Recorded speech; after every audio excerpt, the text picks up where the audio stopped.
샬롬. 2월 7일 월요일 하나님 나라를 시작하는 말씀 묵상 시간입니다. 너희는 마음에 근심하지 말라 하는 예수님의 음성을 이번 한 주간 매 순간 듣고 또 붙들 수 있기를 소망합니다.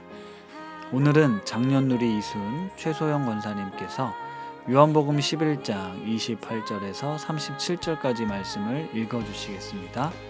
이 말씀이 오늘 하루 우리 가운데 거하기를 소망하며 말씀을 경청하십시오. 이 말을 하고 돌아가서 가만히 그 자매 마리아를 불러 말하되 선생님이 오셔서 너를 부르신다 하니 마리아가 이 말을 듣고 급히 일어나 예수께 나아가매 예수는 아직 마을로 들어오지 아니하시고 마르다가 맞이했던 곳에 그대로 계시더라. 마리아와 함께 집에 있어 위로하던 유대인들은 그가 급히 일어나 나가는 것을 보고 곡하러 무덤에 가는 줄로 생각하고 따라가더니 마리아가 예수 계신 곳에 가서 배웠고 그 발 앞에 엎드려 이르되 주께서 여기 계셨더라면 내 오라버니가 죽지 아니하였겠나이다 하더라.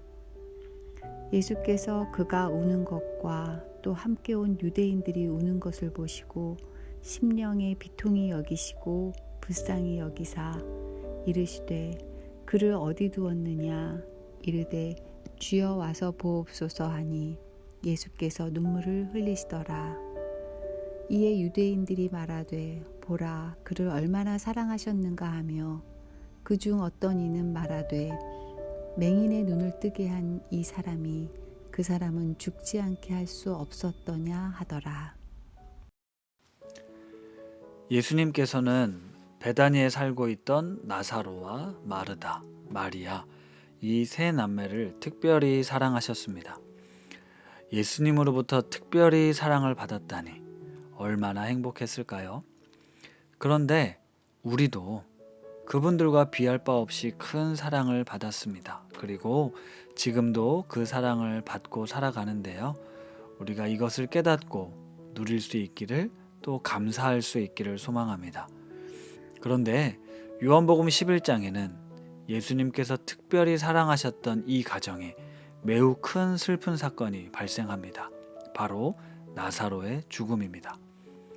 마르다나 마리아의 이야기를 들어보면 예수님께서 오빠가 살아있을 때 오셨다면 죽지 않았을까라는 믿음이 있었습니다. 그런데 예수님은 나사로가 위독하다는 소식을 듣고도 바로 달려오지 않으셨습니다. 왜냐하면 나사로의 죽음을 통해 하나님의 뜻을, 하나님의 영광을 드러내기 위함이었기 때문이죠. 그런데 이 기적 이야기 속에서 우리는 죽음을 이기시는 부활의 능력을 가지신 전능하신 하나님의 아들 예수님을 만날 수 있지만 한편으론 오늘 본문 말씀을 통해 매우 인간적이고 또 감정적이며 공감 능력이 풍부한 예수님을 만날 수도 있습니다. 어제 본문이었던 요한복음 11장 17절부터 나오는 마르다와 또 예수님의 이야기 속에서 비록 슬픔 가운데 있지만 예수님께는 무슨 방법이 있을지도 모른다라고 기대했던 마르다의 그 믿음을 볼 수 있습니다. 그런데 오늘 본문 마리아에게선 믿음의 반응은 찾아볼 수 없고 그저 슬픔에 깊이 빠져 있는 한 여인의 모습만을 볼 수 있습니다. 예수님께서 오신다는 소식을 듣고 마르다는 마을 입구로 얼른 나가 예수님을 영접했지만 예수님이 오신다는 소식을 듣고도 마리아는 집에 머물며 슬픔에 잠겨 있었습니다. 지금 슬픔이 너무 깊은 것입니다. 마르다에겐 나는 부활이요 생명이니 나를 믿는 자는 죽어도 살겠고 살아서 나를 믿는 자는 영원히 죽지 아니하리라. 이것을 내가 믿느냐? 라고 질문했을 때 마르다는 주여 그러하외다. 주는 그리스도시요 세상에 오시는 하나님의 아들이신 줄을 내가 믿나이다. 이렇게 대답을 합니다. 마르다의 이 신앙 고백은 베드로의 신앙 고백만큼 너무나 멋진 고백이었습니다.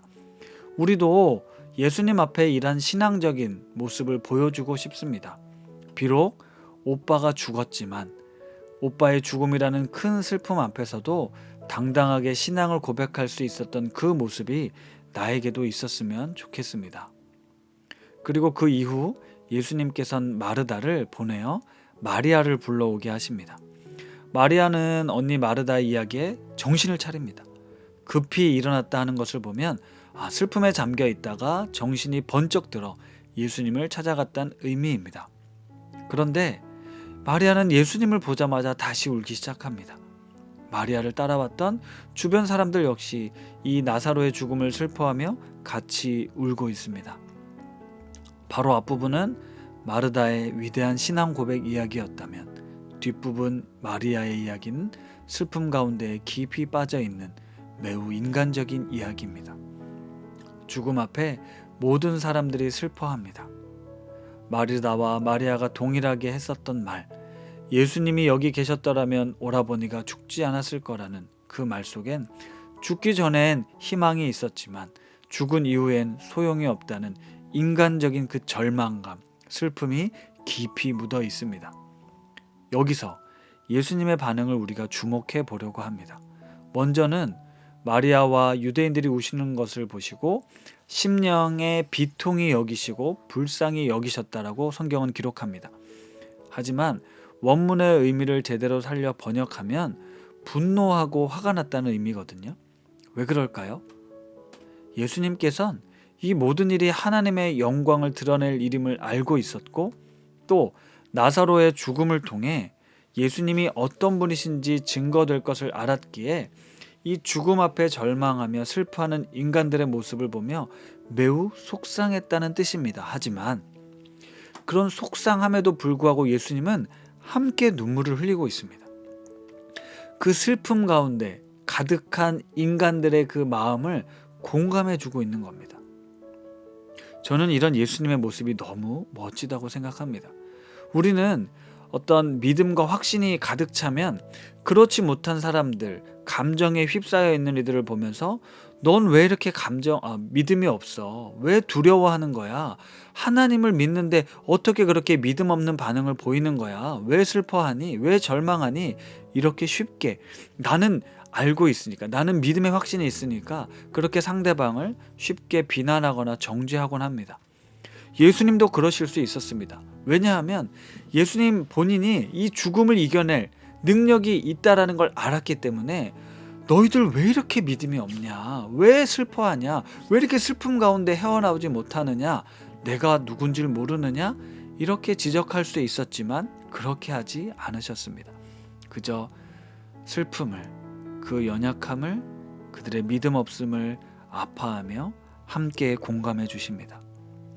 마르다에게 보여주셨던 말과 태도와는 전혀 다른 모습으로 말이죠.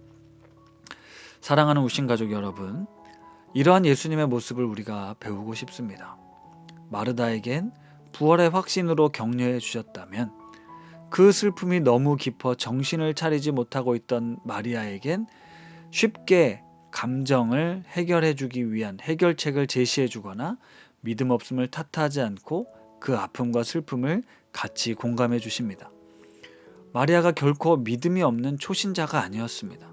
예수님을 누구보다 사랑했고 그의 말씀을 곁에서 듣고자 하는 사모하는 여인이었습니다. 하지만 오라버니의 죽음 앞에 인간적으로 너무나 큰 슬픔 가운데 빠져 있었고 예수님께서는 그 곁에서 함께 눈물 흘리며 그 감정을 공감해 주고 그 이후에 나사로를 살리신 기적을 베푸십니다. 결과적으로 나사로를 살리실 수 있는 예수님 앞에 믿음으로 당당하게 서 있지 못하고 불신앙적인 믿음 없는 모습을 보였다고 마리아를 탓할 수 있을까요? 그럴 수 없습니다. 살다 보면 우리의 믿음이 너무나 쉽게 힘을 잃고 정말 믿음 없는 것처럼 말하고 행동할 때가 있습니다. 하지만 우리 예수님은 그런 우리를 충분히 이해해 주시고 공감해 주시고 자상하고 따뜻한 모습으로 우리를 품어주시며 눈물을 닦아주시는 분이십니다. 슬픔과 절망에 괴로운 시간을 보내고 있다면 이 시간 우리 주님께 나아가 그분의 품에 안겨 우십시오. 그 눈물을 주께서 닦아주실 것입니다. 말씀을 생각하며 기도하겠습니다. 하나님 아버지, 오라버니를 잃은 슬픔에 빠져 아무것도 보지 못하고 듣지 못하던 마리아를 예수님은 부르시고 책망이 아닌 함께 울어줌으로 그 마음을 공감해 주셨습니다. 죽은 자를 살릴 수 있는 능력이 있음에도 불구하고 인간의 지극히 연약한 그 마음을 헤아리며 품어주시는 예수님의 성품을 우리도 담고 싶습니다. 신한 공동체 안에서 서로를 예수님의 마음으로 품고 돌아보며 격려하는 삶을 살게 하옵소서. 예수님의 이름으로 기도드립니다. 아멘. 이 시간 오늘 마리아의 아픔을 공감해 주셨던 예수님을 생각하며 보다 더 깊은 묵상과 기도로 나아가겠습니다.